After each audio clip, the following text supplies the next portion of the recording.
పేతురు గ్రంథం 1వ పేతురు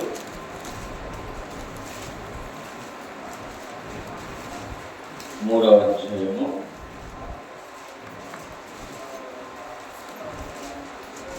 10వ వచనం నుంచి చదువుకుందాం. జీవమును ప్రేమించి మంచి దినములు చూడగోరువాడు చెడ్డదానిని పలకకుండా తన నాలుక కపటపు మాటలు చెప్పకుండా తన పెదవులను కాచుకొనవలెను. అతడు కీడు నుండి తొలగి మేలు చేయవలెను. సమాధానమును వెతికి దాన్ని వెంటాడవలెను. ప్రభు కనులు నీతిమంతుల మీదను ఆయన చెవులు వారి ప్రార్థనల వైపును ఉన్నవి. కానీ ప్రభు ముఖము కీడు చేయు వారికి విరోధముగా ఉన్నది. మీరు మంచి విషయంలో ఆసక్తి గలవారికి మీకు హాని చేయగలవాడెవడు? మీరొకవేళ నీతి నిమిత్తం శ్రమపడినను మీరు ధన్యులే. వారి బెదిరింపులకు భయపడకుడి, కలవరపడకుడి. నిర్మలమైన మనస్సాక్షి కలిగిన వారే మీలో ఉన్న నిరీక్షను గురించి మిమ్మును ఏతు అడుగు ప్రతి వానికి సాత్వికముతోను భయముతోను సమాధానం చెప్పుట ఎల్లప్పుడూ సిద్ధముగా ఉండి మీ హృదయములందు క్రీస్తును ప్రభువుగా ప్రతిష్ఠించుడి. అప్పుడు మీరు దేని విషయమై దుర్మార్గులని దూషింపబడుదురు, దాని విషయమై క్రీస్తునందున మీ సత్ప్రవర్తన మీద అపనింద వేయువారు సిగ్గుపడుదురు. చాలండి, చిన్న ప్రార్థన చేసుకుందాం. పరిశుద్ధుడా, మహోన్నతుడా, దయగల స్వామి యేసయ్య, నీ బంగారు వందనాలు. నీ ఉచితమైన కృపను బట్టి దాన్ని బట్టి ప్రార్థిస్తున్నాను తండ్రి. ఇప్పటి వరకు ఆరాధన తోడుండి నీ నామానికి మహిమకారంగా జరిగించుకునే దాన్ని బట్టి నీకు వందనాలు. ఇప్పుడు చదువుకున్న వాక్యాన్ని మన హృదయాల్లో నీరు కట్టి పలింపదచ్చండి. వాటిలో మూలార్థాలను మర్మాలను నాకు మాకు తెలియచండి. వట్టివాడికి నిలబడుచుండగా కొద్ది నిమిషాలు నన్ను చెరు చాటును మరుగుపరిచి మన వాటిని మీ గౌరవ వాడుకున్నాడు. అయ్యా, మా సొంత ఆలోచన సోబుద్ధి సొంతకు నేను ఎక్కడ ఏలుబడి చేయకుండా నీ ఆత్మ చేత మీరే నాతో మీరు మాట్లాడాలి. మీరు చెప్పిన ప్రభావ నిలబడే వారు మాత్రం మీరు, కానీ మాట్లాడేది మీరు కాదు. ఆ గడిలో పరిశుద్ధాత్మ దేవుడు మాట్లాడతారని చెప్పారు. పరిశుద్ధాత్మ దేవుడు మీరే నాతో మాతో అందరితో మీరు మాట్లాడి బలపరిచి నమ్మదగిన దేవుడు నీవు రుజువుపరచు. ఆయన ఎక్కడ దుష్టుడు ఎవరి మీద చేయకుండా వ్యతిరేక తిరుగుబాటు యాటిట్యూడ్ని బంధించి వినగలిగిన చెవులు గ్రహించలుగా నాకు మాకు దయచేసి ఈ ఆత్మ చేత అభిషేకించి నీ నామానికి మహిమ ఘనత ప్రభావం మీరు మాత్రమే పొందుకున్నారు. యేసు క్రీస్తు నామములో అడిగి వేడుకుంటున్నాను తండ్రి, ఆమేన్. మంచిదండి, మీ అందరికి వందనాలు. ఇక్కడ మనతో మాట్లాడుతున్నటువంటి మాట, జీవమును ప్రేమించి మంచి దినమును చూడగోరువాడు చెడ్డదానిని పలకకుండా తన నాలుకను కపటమైన మాటలు చెప్పకుండా తన పెదవులను కాచుకోవలను. అతడి కీడు నుండి తొలగి మేలు చేయవలను. సమాధానం వెతికి దానిని వెంటాడవలను. ప్రభు కనులు నీతిమంతుల మీద, ఆయన చెవులు వారి ప్రార్థనల వైపున ఉన్నవి. కానీ ప్రభు ముఖము కీడు చేయు వారికి విరోధముగా ఉన్నది. చూడండి పిల్లరా, ఇక్కడ దేవుడు మనతో సూటిగా మాట్లాడుచున్నాడు. ఎవరికంట? ఆయన ముఖము విరోధముగా ఉందట. ఎవరి పక్షాన? కీడు చేయు వారికి దేవుడు మిత్రుడా? ఎవరి మిత్రుడా?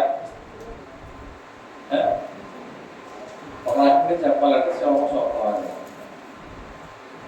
అపవాదికి ఏంటి?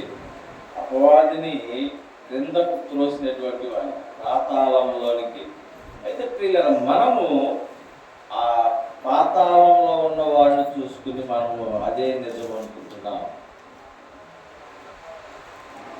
ఆయన చూసి మనము కూడా ఈ లోక మాలిన్యం అందించుకుని ఈ లోకములో పడి పరుగులు పెడుతున్నాం. ఈ లోక మాలిన్యాన్ని మనం అందించుకుంటున్నామండి. ఎవరిని ప్రేమిస్తున్నాం? దేవుణ్ణా? లేక ఈ లోకంలో ఉన్న అందసందాలున్నా, ఈ లోకంలో ఉన్న ధనధాన్యాలు, దేనికి ప్రేమిస్తున్నాం మనం? దేనికి తల వంచుతున్నాం? ఎవరి దగ్గర తల వంచుతున్నాం? మనం పరిశీలన చేసుకోవాలి. మనం ఎవరితో మాట్లాడుతున్నాము, ఎవరైతే ప్రేమిస్తున్నాము, ఎవరిని ద్వేషిస్తున్నాం, ఎవరిని నటిస్తున్నాం, ఎవరి దగ్గర ఎలా ఉన్నాం అన్నది మన మనస్సాక్షి మనకి చెప్తుంది. మనము దేవుడికి విరోధంగా జీవిస్తున్నాం. కాదనేవారు ఎవరుంటే, నేను దేవుడికి విరోధంగా జీవిస్తలేదని అనేవారు ఉంటే దయతో క్షమించండి. అంటే నేను అందరినీ కలిసి చెప్తున్నాను కాబట్టి, ఎవరైనా దేవుడికి ఇష్టంగా జీవిస్తున్నాను, నేను వ్యతిరేకంగా లేదనేవారు ఉంటే దయతో క్షమించండి.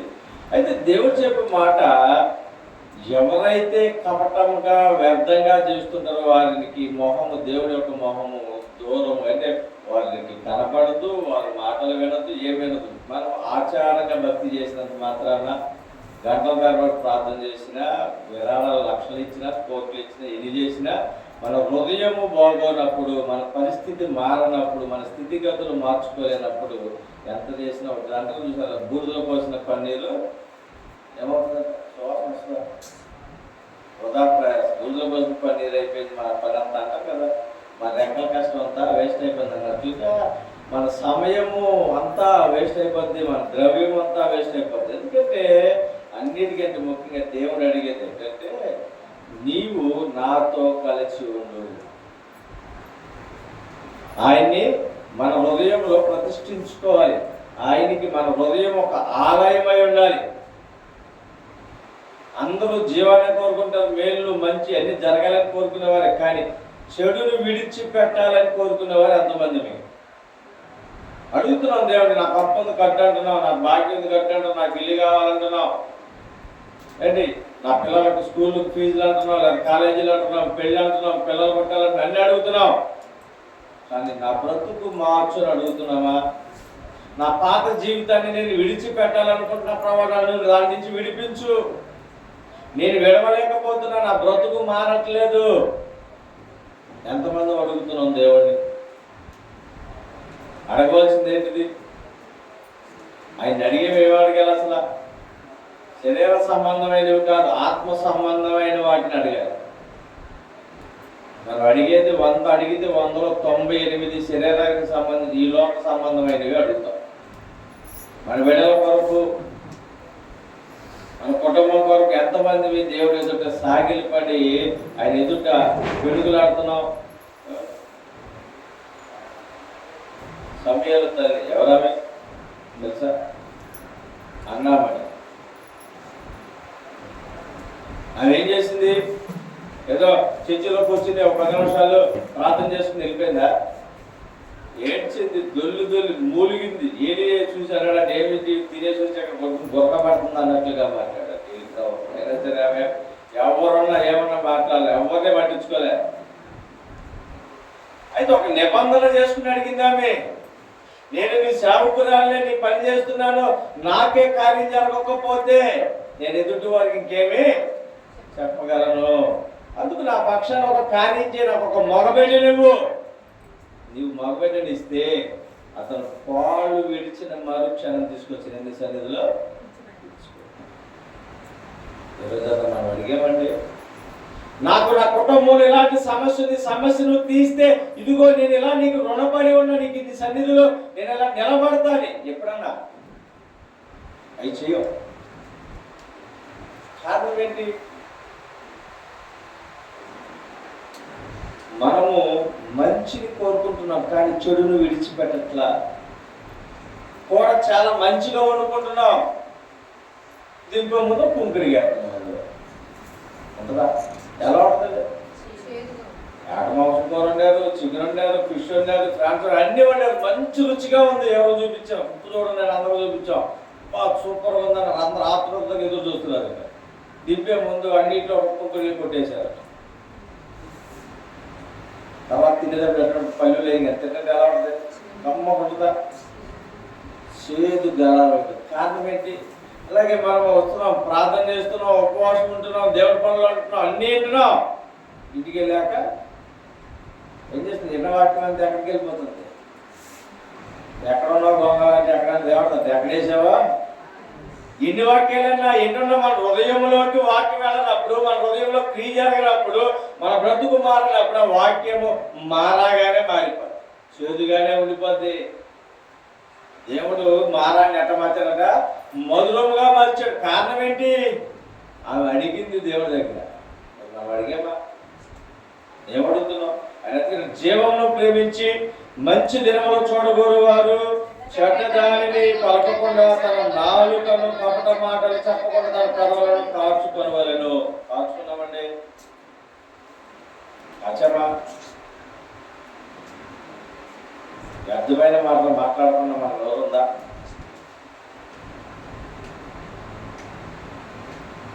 దేవుడు అంటున్నాడు,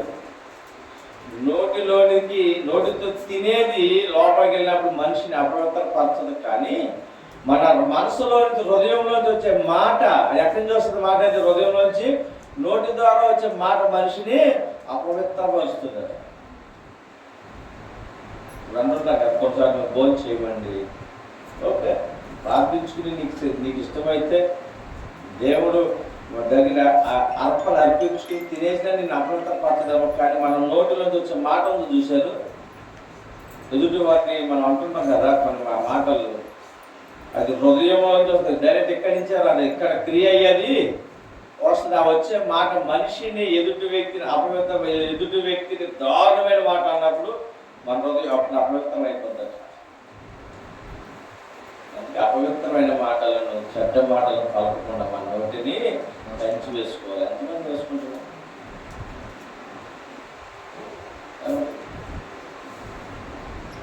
దేవుడు అంటున్నాడు, అల్లంతో కూడిన ఆటపాటలైనను, వ్యర్థమైన మాటలైనను, పోకిరీ శాస్త్రాలైనను, అల్లంతో కూడిన ఆట, వీటన్నిటికి దూరంగా ఉన్నమా?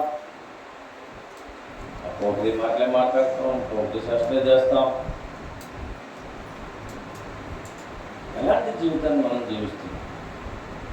అందరికీ మంచి కాదు, ఎవరో పాడైపోవాలని ఎవరు కోరుకోరు. ఏ మతం వారైనా, ఏ దేవుడైనా అందరూ ఏం చెప్తారంటే, ఏ దేవుడి దగ్గరికి వెళ్ళినా మేము బాగుండాలి, మాకు అన్ని సంతోషంగా మాకు ఇవ్వు అని అడుగుతారు. అంతకు మించి ఏం అడుగుడు ఎవరిని, ఏ దేవుడైనా, ఏ మతం వారైనా. అయితే ఏ దేవుడైనా, ఏ మతం వారని చెప్పేది మొదట నీ బ్రతుకు మార్చుకో. ఇప్పుడు విత్తనం చల్లాలని చెప్పి పొలం ఉంది, విత్తనం చల్లంగానే మొక్కలు వచ్చేస్తాయా స్థలంలో? దాన్ని ఏం చేయాలి? దున్నాలి, లేదా పాత తిరగొట్టాలి, వేస్ట్ పైన రాళ్ళు, రప్ప, ముళ్ళు, గాజుబీకులు అన్నీ తీసి కొంతకాలం దాన్ని సాగు చేసి రుద్దితే మంచి నేలగా మార్చబడుతుంది. అప్పుడు విత్తనాలు జరిగితే ఫలింపు వస్తుంది. మనం ఏం చేస్తాం? మన హృదయాన్ని దున్నుకోవట్లా, మన హృదయాన్ని కడుక్కోవట్లా, హృదయంలో పాపాన్ని తీసివేయట్లా. మాకు మాత్రం మంచి పంట కావాలి, మంచి మేలులు చూడాలి అంటారు. ఎలా చూస్తాం? వీటిని విడిచిపెట్టాలి. అది దేవుడితో మాట్లాడుతుంటాడు. అతడు కీడు నుండి తొలగి మేలు చేయవలెను, సమాధానము వెతికి దానిని వెంటాడవలెను. దేని వెంటాడాలండి? దేని వెంటాడాలి? సమాధానంలో వెంటాడుతున్నాము. మనం సమాధానం ఉందా మన కుటుంబాల్లో? మనకి సమస్యలు అన్ని కుటుంబాల్లో ఉన్నాయి. సమస్యను బట్టి సమాధానం పోతుంది. ఇంకోటి, ఇది ప్రతి ఒక్కరు ఎదురవలసిన విషయం ఏంటంటే, అప్పు ఉంటేనో, భర్త తాగితేనో, అది ఇంకోటి చేస్తేనో ఇంట్లో సమాధానం పోదు. సమాధానం ఎప్పుడు పోదు తెలుసా? ఐక్యత లేనప్పుడు, ప్రార్థన లేనప్పుడు, ఇంటిలో కోపముడుగా కూర్చుని గృహకూడికి లేనప్పుడు, అందరం కలిసి కూర్చోలేనప్పుడు సమాధానం పోదు. చాలా మంది ఏంటంటే, మా ఇంట్లో సమాధానం లేదు. అప్పు ఉంటే సమాధానానికి అప్పుడు సంబంధం లేదు. భార్య భర్త ఇద్దరు కూర్చొని మాట్లాడుకున్నప్పుడు సమాధానం ఉంటుంది. అప్పున్నా పూర్వత్వం అప్పున్నా తాగుబోతుడైనా కూడా సాయంత్రం ఇంటికి వచ్చాక ఏది సమస్య ఏదో అనుకున్నప్పుడు సమాధానం. ఇప్పుడు ముందు దాకా నేను దాని ఇంట్లో సమస్యలు ఎక్కువైపోయినందుకు ముందు దాకా సమస్య తీరదుగా, చచ్చిపోతే సమస్య తీరదుగా, అరుచుకుంటే సమస్య తీరదుగా. దానికి ఒక ప్రత్యామ్నాయం ఉంది. దేవుడి సన్నిధిలో మనం మొర పెట్టడం మొదలు పెట్టాలి. విత్తనం చల్లగానే మొక్క రాలేదు. విత్తనం పోసాక ఏం చేయాలి? డైలీ దానికి నీళ్లు పోయాలి. నీళ్లు పోస్తే నా దినదినం అభివృద్ధి చెంది ఫలించి అభివృద్ధి ఇస్తున్నాం. అలాగే మనం కూడా అనుకోని రీతిలో ఇబ్బందులు పడుతున్నాం. ఆ ఇబ్బందికి తగినట్లు కుటుంబం అంతా కలిసి ప్రతిరోజు విజ్ఞాపన చేస్తే 100% కార్యాలు చూస్తాం. అది చేయట్లేదు మనం. విజ్ఞాపన చేయట్లా, దేవుడి సన్నిధిలో మొరపెట్టట్లా. ఎంతసేపటికి మనం ఏం చేస్తున్నాం అంటే లేచామా, వెళ్ళామా, వచ్చామా. ధనవంతుడు చేశాడు కదా, తినుము త్రాగుము సుఖించుము. అంటే మనకి ఈ జీవితానికి సరిపడిన దానికే ఆలోచన చేస్తున్నాం. ఇది అశాశ్వతమైనటువంటి జీవితం, కొంతకాలం మాత్రమే. ఇక్కడ శాశ్వత రాజ్యము వేరుంది. దాని కొరకు ప్రయాసపడాలి, దాని కొరకు సమయాన్ని కేటాయించాలి. ఇప్పుడు రేపొద్దున అనుకోకుండా పరలోక రాజ్యం మనందరం వెళ్ళిపోయాం అనుకుందాం. దేవుని మహాప్రభువు అంటే అందరం పరలోక రాజ్యం వెళ్ళిపోయాము. ఆదివారం 10 నుంచి 1 గంట వరకు ప్రార్థన అనుకుందాం. మనది 11 to 1 గంట కన్నా టైం. 2 గంటల దేవుడితో ఉండటానికి మనం ఎన్నింటికి వస్తున్నాం? 2 గంటలు ఉండాలి దేవుడితో అనుకుందాం. 11 to 1 గంట, 2 గంటలే కదా. ఎన్ని గంటలకు వస్తాం? 11, 11:15, 11:20, 11:30, మా సోమవారికి అయితే 12. డైరెక్ట్ చెప్తాం. అయితే ఎందుకని రాలేక కాదు, వెళ్ళాలని ఇష్టమే, ఆసక్తి ఉంది, కానీ తీరిక లేదు. కానీ అక్కడ దేవుడు రాజ్యం అంట 1000 సంవత్సరాలు ఇంటూ 24 hours. ఇక్కడ 2 గంటలు ఆయనతో గడపడానికి మనకి ఇష్టం లేదు, సమయం సాగుతలేదే. ఆయన మొహాన్ని ఆయన్ని గణపరచలేకపోతున్నాం కూర్చుని. మరి పరలోక రాజ్యం వెళ్ళిపోతే ఇక్కడ 2 ఆప్షన్లు. అక్కడ ఎంతసేపు అక్కడే ఆయన స్తుతించడం. మరి అప్పుడు ఉండగలం ఆయన ఎదుట? ఇక్కడ 2 గంటలు 3 గంటలు ఉండలేకపోతున్నాం ప్రార్థన పెడితే. మరి అక్కడ ఆయన అందుకోసమని ఇక్కడ ఆయన మనకు ఒక అవకాశం ఇచ్చాడు. ఇక్కడ నేర్చుకోవడానికి, దేవుడితో గడపటము ఎలాగో నేర్చుకోవడానికి, దేవుడితో జీవించడం ఎలాగ, ఎలా జీవించాలి దేవుడి దగ్గర అని నేర్చుకోవడానికి ఇది ఒక స్కూల్ లాంటిది మనకి ఇక్కడ ఈలో. మరి అది నేర్చుకోవాల్సింది పోయి ఒక కాన్వెంట్కి వెళ్ళేవాడు కోత ఎలా కోయాలి, విత్తనాలు ఎలా చల్లాలి, ఏంటి ఏ సమయంలో మందు కొట్టాలి నేర్చుకుంటాడా, లేకపోతే ఏబిసిడి నేర్చుకుంటాడా? దేనికోసం చదువుకుంటున్నాడు? ఉద్యోగం చేయడానికి మొదట ఇక్కడ ప్రారంభాన్ని నేర్చుకుంటున్నాడు, మెట్టు కట్టుకుంటున్నాడు. 1 నుంచి 2, 3, 4, 5 చదువుకున్నాక ఆ జాబ్ తగిన జాబ్ చదువు వచ్చాక జాబ్లోకి వెళ్తాడు. అంతేగాని జాబ్ అయిపోయి గబగబ వచ్చి నేను నేర్చుకున్నాను అని చెప్పి చివరికి వెళ్తాడా? దేని తత్వం దాన్ని. అలాగే ఈ రోజుకి దేవుడు చెప్తున్నాడు, నేను ఈ లోకాన్ని జయించాను, నా తండ్రి రాజ్యాన్ని మీరు జయించండి, నా రాజ్యం తీసుకెళ్తాను, అందుకే మిమ్మల్ని ఎక్కడ ఉంచాను, మీకోసం నేను ముందెళ్ళా. అక్కడ విస్తారమైన స్థలం మంది మీకోసం నేను ఏర్పరుస్తాను అక్కడ. అయితే ఈ లోకాన్ని జయించండి మొదట. ఈ లోకం మాలిన్యం జయించండి. ఈ లోకంలో అంత వ్యర్థమే. జయిస్తున్నాము.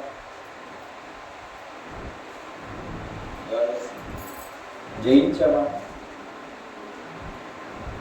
బంగారం కొనుక్కోవాలని ఆశ, దానికోసం ఎన్ని ఆహారస్తులైనా కష్టపడతాం దానికోసం, బంగారం కోసం. ఆ తర్వాత కొన్ని రోజున మన కుటుంబం కోసం, మన బంధువుల కోసం ఒక్క 3 రోజులు ఉపవాసం దేవుని సన్నిధిలో పడి దుల్లామా? ఒక్క రోజు. మరి బంగారం కోసం కొన్ని రోజులు రేత్రాలుగా పగలనక పనిచేస్తాం. అంటే ఆశ తీర్చుకోలేండి. అదే ఆశ దేవుడు కూడా అంటారు, నా బిడ్డలు ఈ రోజున మారుతారు, నా వైపు చూస్తారని ఆశ ఎదురు చూస్తున్నాడు ఆయన. దేన్ని మనం ప్రేమిస్తున్నాం?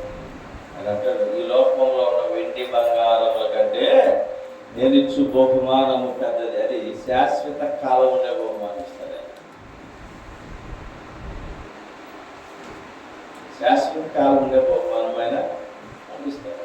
దానికోసం ప్రయాసపడాలి. ఈ లోకంలో బ్రతకటానికి, తినటానికి సంపాదించుకుంటే చాలు. మితిమీరినటువంటి ధనము మనల్ని గర్వానికి నడిపిస్తుంది. నాశనానికి ముందు గర్వం. ఆ గర్వం వచ్చిందంటే ఏమవుతుంది?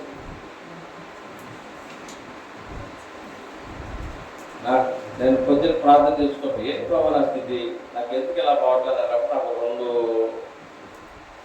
కార్యాలు చూపించాడు. అంటే నేను చేసినవే కౌష్కరంలో బైబిల్ బ్యాగ్ కొనుక్కొచ్చు.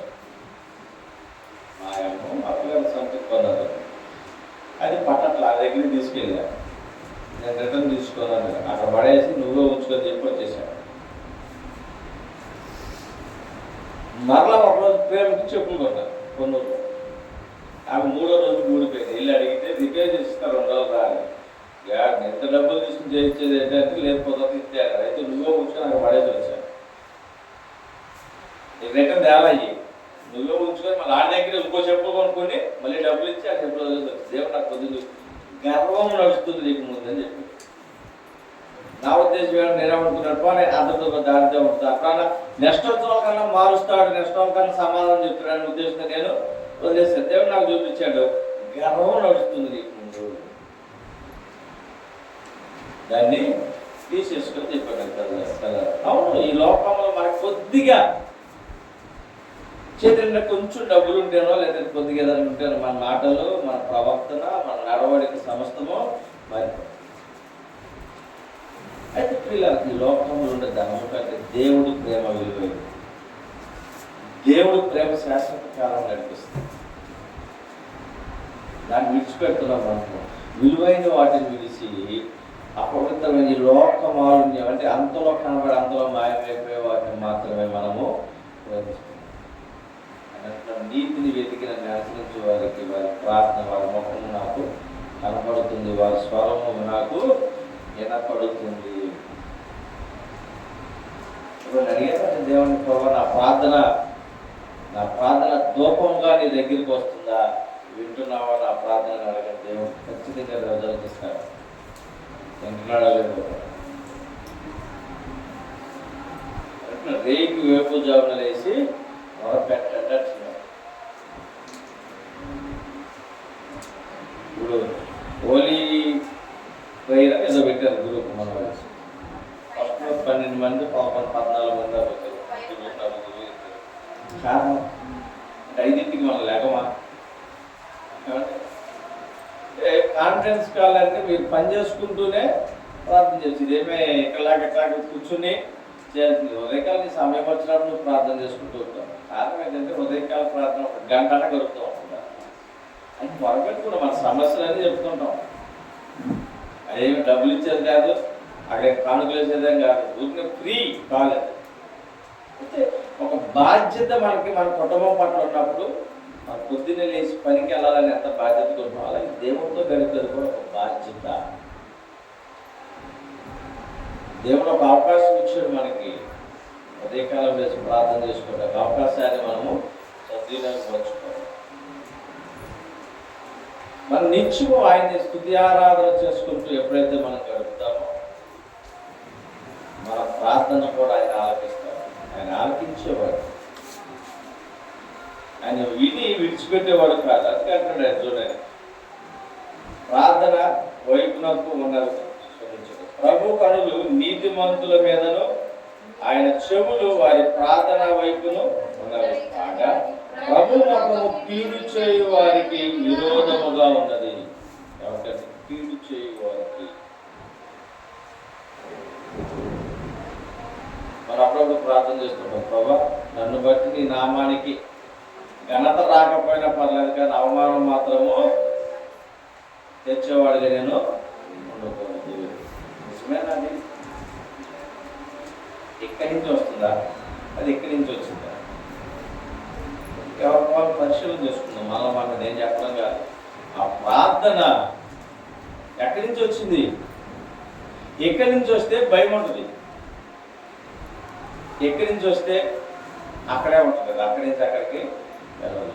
ఈ షెడ్ దాటుకొని అక్కడికి వెళ్ళదు. కారణం ఏంటంటే హృదయం అంతటితో ప్రార్థించాలి. దేవుడు అడుగుతున్నాం, సెలవును అడుగుతాం, ప్రభా అధికమైనటువంటి ధనం ఉంటే కడుపు నిండి యెహోవా ఎవరైనా అందునేమో, ఒకవేళ అసలు ఏమీ లేక పేదవాడిని దొంగిలించి నీ నామాన్ని అవమానం చూడగొట్టున్నావు. ఈ రెండు నాకు బ్రతికి ఉండగా నా దగ్గరికి అంటే అధికమైన ధనము నాకొద్దు, అతని నాకు ఏది ఎప్పుడు ఎలా కావాలో అలా ఇచ్చాలి. తగు మాత్రం ఉంటేనే నిజంగా మన జీవితం దేవుడి దగ్గర కోరుకోవచ్చు. ఎందుకంటే ఈ లోకంలో ఎవరు ఎప్పుడు మరణిస్తారు ఎవరికి తెలియదు, ఎవరిని ఎప్పుడు దేవుడు పిలుస్తాడు ఎవరికి తెలియదు. ఏ మతం కావచ్చు, ఏ కులం వారు కావచ్చు, పుట్టినవాడు ఖచ్చితంగా మరణిస్తుంది, అందరికీ తెలుసు.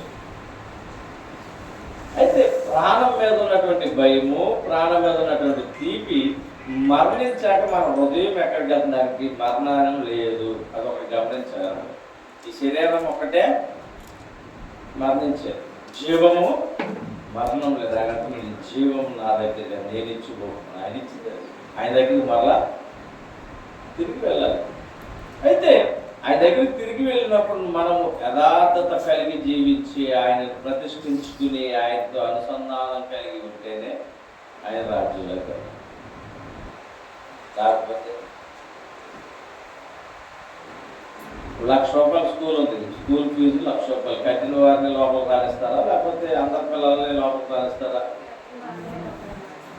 ఫీజు కట్టిన వారికి మాత్రమే అందులోకి ఎంటర్ ఉంటుంది. అలాగే మనం హృదయాన్ని మార్చుకుని, బ్రతుకు మార్చుకుని, ఆయనతో అనుసంధానం కలిగి ఆయనకి ఇచ్చే ఫీజు ఏంటంటే పాడైపోయిన మన హృదయాన్ని ఆయనకి అప్పగించి మన రోత బ్రతుకు నుంచి విడిపించబడి మంచిగా బ్రతకటమే ఆ ఫీజు. అదే ఎంట్రీ ఫీజు అక్కడ. ఆ ఎంట్రీ ఫీజుకు ముందు శారీరకంగా బాప్తిస్మము, హృదయం అంతటితో బాప్తిస్మం, మారు మనసు, ఈ రెండే అక్కడికి వెళ్ళడానికి కావాల్సినటువంటి క్వాలిఫికేషన్.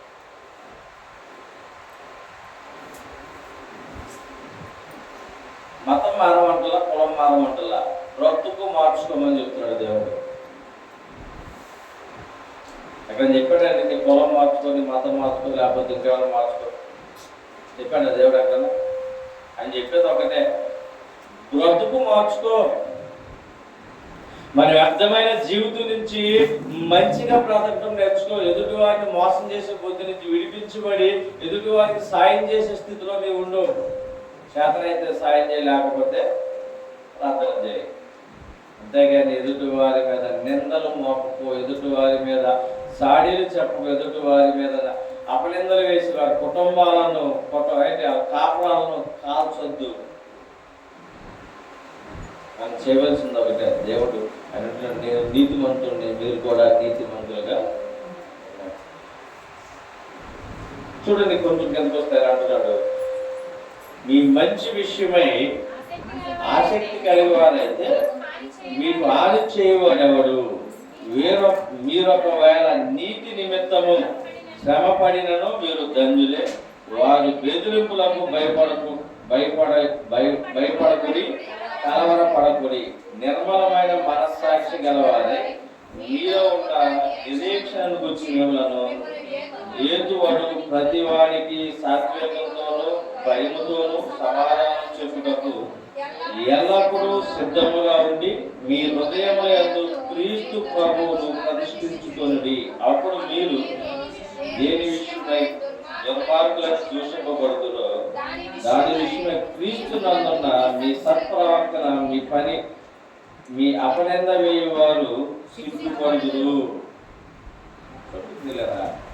ఈ లోకంలో అనేక శబ్దాలు దేవుడు చెప్పాడు, నన్ను వెంబడించే వారికి నీతి కొరకు ఆకలి దప్పికలు గలవారు ధన్యులు. ఈ లోకంలో అందరికీ సమస్యలు ఉన్నాయి, బాధలు ఉన్నాయి, ఎప్పుడు ఉన్నాయి, బంధకాలు ఉన్నాయి. కానీ ప్రియులరా, ఎవరు అది అడిగినప్పుడు అంటే దేంతో సమాధానం చెప్పాలంట? ఓపికతో, సహనముతో, ప్రేమతో సమాధానం చెప్పడానికి సిద్ధపడి ఉండాలి. ఈరోజు మనం తిట్టుకోవచ్చు, సొనుకోవచ్చు, నొచ్చుకోవచ్చు. రేపు దినాన్న దేవుడు ఎదుట అయ్యే తీర్పులో ప్రతిదీ నేను తిట్టినా, మీరు తిట్టినా, ఇంకొకటి ప్రతి దానికి దేవుడు చెప్పేది అదే, ప్రతి దినము మారు మనసు పొందండి. ఏ కాలం కోపం రావచ్చు, కానీ సాయంత్రం సూర్యుడు అస్తమించలో వాటిని సరి చేసుకుని విడిచిపెట్టాలి. మన భర్తలు అవ్వచ్చు, పరుగులు వారు అవ్వచ్చు, తోటి వారు అవ్వచ్చు, స్నేహితులు, అనేక మందిని మనము తిట్టుకుంటున్నాం, నొచ్చుకుంటున్నాం. వాటిని ఏం చేయాలా? మరలా సాయంకాలానికల్లా ఒప్పుకొని విడిచిపెట్టాలి. దాన్ని మన ఉదయం నుంచుకుంటే ఏమైపోతుంది? పాపానికి, సాతానుడికి అవకాశం. వాడు రావటానికి కాదు, ఒక అవకాశం. పక్కింటి వాళ్ళు మన దగ్గర గిన్నె అనుకోండి, ఆ పదార్థం వచ్చి వెళ్తుంటారు. ఎందుకు? అది దేనికైనా నానేంటి, ఏంటమ్మా వచ్చావంటే గిన్నె, మీ ఇంట్లో మా గిన్నె ఉంది, లేదు రేపు పొద్దున ఎత్తా అంటాం అనుకో, వెళ్ళిపోయింది. మళ్ళీ ఇంకేదో పనుండి వస్తుంది, పోడవతో లేదా అత్తదానితో మాట్లాడతారు. మళ్ళీ పోడవలు చేయడం మాట మీ ఇంట్లో గిన్నె ఉంది కదా. సాతాను కూడా మనలో తప్పిదము పాపం ఉన్నప్పుడు అటు వచ్చి వెళ్తా ఉంటాడు. అయితే ఇక్కడ వచ్చినట్టు పక్కింటా వచ్చేటట్టు వెళ్తాడు. కానీ నేనేం చేసినట్టు ఇంకో 2 సెలవులు పొలవలు చేసి వెళ్తాడు. ఈ పాపం పరివర్తన చెంది కొంతకాలానికి మరణానికి కలుగుతుంది. ఈ మరణించాక మనం ఎక్కడికి వెళ్తాం? పాపముతో మరణించి పరలోకం వెళ్తామా? పరలోకం వెళ్ళాలంటే పాపము విడిచి యేసు ప్రభువును ప్రేమించి ఆయనలాగా మనం జీవిస్తే పరలోకం వెళ్తాం. ఆయన్ని మనం సాతాను నుండి మన హృదయంలో ప్రతిష్ఠించుకుని దేవుళ్ళలాగా బ్రతకాలంటే అక్కడ బతుకుతామండి. అందుకనే ఈ రోజన్నా మన హృదయాన్ని కడుక్కుందాం, దేవుణ్ణి మన హృదయంలో ప్రతిష్ఠించుకుందాం. సాతాను కీర్తులు విడిచి లోకమాలని విడిచి దేవుడి వైపు చూద్దాం. దేవుడు మా పక్షాన కార్యం చేస్తాడు. దేవుడే మాతో ఉన్నాడు. మన నోటిని అపవిత్రపరుచుకుంటున్నాము, మన కన్నులను అపవిత్రపరుచుకుంటున్నాము, మన నడక, మన పడక సమస్తము అపవిత్రమైపోతున్నాయి. మనం పడుకున్నప్పుడు కూడా కొన్ని మార్లు చెడ్డకాలు వస్తూ ఉంటాయి. అవి వస్తే వాటిని అనుభవిస్తూ ఉంటాం. కానీ లేచిపోయి ఇచ్చి ఏంటి ఇలా వచ్చిందని చెప్పేసి తుళ్ళు కానీ మనకు వెలుగు వస్తాయి, అయినా కూడా మనం కలుగుతారు. ఆ టైంలో లేచి ప్రార్థన చేసుకున్నప్పుడు పోతాయి. వాటిని చేయించాలంటే దేవుణ్ణి మనం నైట్ పడుకునే ముందే ప్రభా నాకు మంచి కళలు దర్శనాలు రావాలి, నేను నీతో ఉంటే ఎలా ఉంటుందో నాకు ఒకసారి చూపించని అడిగి పడుకుంటే దేవుడు చూపిస్తున్నారు. కానీ మన దేవుణ్ణి అది అడగట్లేదు. కావిలుగా ఉండి చాలా అంటున్నామంటే దేనికి కావిలుగా చచ్చిపోకుండా, దేనికి వచ్చి మనం చంపేయకుండా కావిలా మనిషి ఎవడో చంపేయకుండా కాదు. మొదట మనం ప్రార్థన ప్రాకారం కలిగి ఉండాలి. మనం కంచి వేసుకోవాలి. ప్రాకారం ఉంటే దాన్ని దాటేది చిన్న తప్పిదం అంటారు కదా. ఇప్పుడు నీళ్ళు వచ్చే ప్లేస్ చిన్న సూది పెద్ద దారం నా తన కొద్ది రోజులకి ఎంత అయిపోద్ది, పెద్దగా అయిపోద్ది. నీళ్ళు వచ్చి కొట్టి ఆ హోల్ పెద్దదైపోయినట్లుగా చిన్న పాపంతో మనం దాచుకుని మనం హార్మోన్స్ పొందాక కూడా పాపాన్ని దాచుకుని ఒప్పుకోకపోతే అది కొంతకాలానికి శాపంగా పెద్ద మర్రి చెట్టులాగా మారిపోతుంది. మా ఊరు ఉంటాయి పెద్ద మర్రి దాని ఓడలే మల్లి చెట్టులా ఉంటాయి. అలా ఓడల మరినట్లుగా మన పాపంలో కూడా పెరుగుతుంది. వాటి నుంచి విడిపించబడాలంటే మనం జీవము కోరుకోవాలి. మన నోటిని అపవిత్రపరచుకున్నాం, మన హృదయాన్ని అపవిత్రపరచుకున్నాం, మనలో ఉన్న ప్రతి ఒక్క అపవిత్రతను తీసివేసి మంచి మార్గంలో నడవాలని ఆయన కనులు మన మీద ఉండినట్లుగా, మన ప్రార్థనకు ఆయన చెవులు విన్నట్లుగా మనందరం ప్రార్థన చేసుకుందాం. ఈ కొద్ది మాటలు దేవుడు దీవించును గాక. మనందరం మోకరించినట్లయితే ప్రార్థన చేసుకుందాం.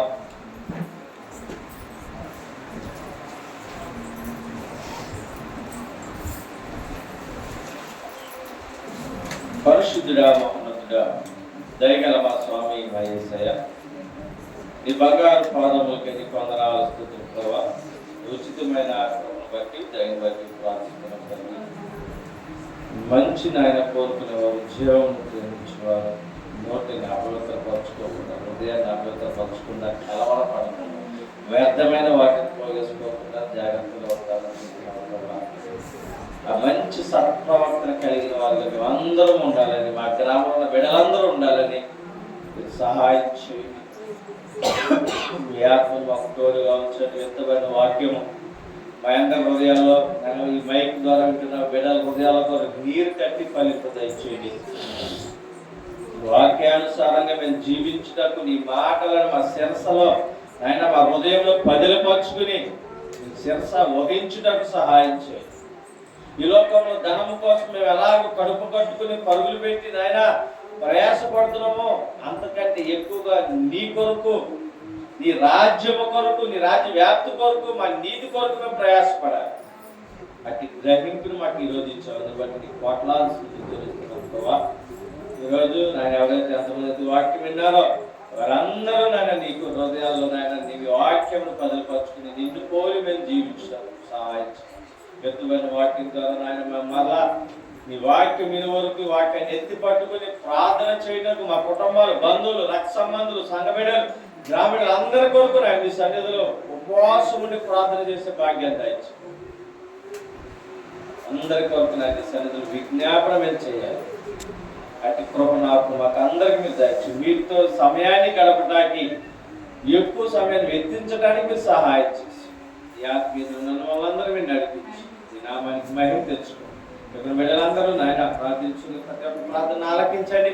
ప్రతి ఒక్క ప్రార్థన ముద్ర వేసి ఎవరైతే నిజంగా సన్నిధిలో మొరపెడుతున్నారో, అడుగుతున్నారో, విజ్ఞాపన చేస్తున్నారో నిబంధన చేసుకుంటారు వారందరి పట్ల మీ రాజ్యవారిని కృప దయచేసి నీ నామానికి మహిమ ఘనత ప్రభావం మీరు మాత్రమే పొందుతున్నారు. యేసు క్రీస్తు నామమున అడిగి వేడుకుంటున్నాం తండ్రి. ఆమేన్. మంచిదండి.